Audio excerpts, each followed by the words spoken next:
دا د بغلان ولایت په مرکز کې د شیخ جلال کلی دی چې د جمعې ورځې په سیلابونو کې ویجاړ شوی دی. د دغه ولایت د طبیعي پیښو سره د مبارزې رئیس عبدالله همدرد وایي سیلابونو په څو ولسوالیو کې درانه زیانونه اړولي. په سیلابونو کې ګڼ شمېر کسان لا درکه هم دي.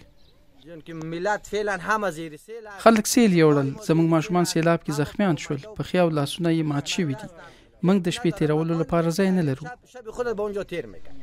د شنبې په ورځ تر غرمې پورې په ټول افغانستان کې د سیلابونو د تلفاتو شمېر تر 200 ډېر اعلان شو. پراخې کرنیزې ځمکې اوبو لاندې کړي او شاوخوا 2.5 زره څاروي له منځه تللي. په همدې 13 اپریل میاشت کې هم شدیدو بارانونو او سیلابونو په افغانستان کې لږ تر لږه 70 کسانو ژوند اخیستی و.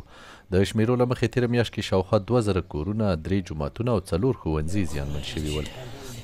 په افغانستان کې لسګونه زره خلک له وړاندې نه بشري مرستو ته هم اړتیا لري.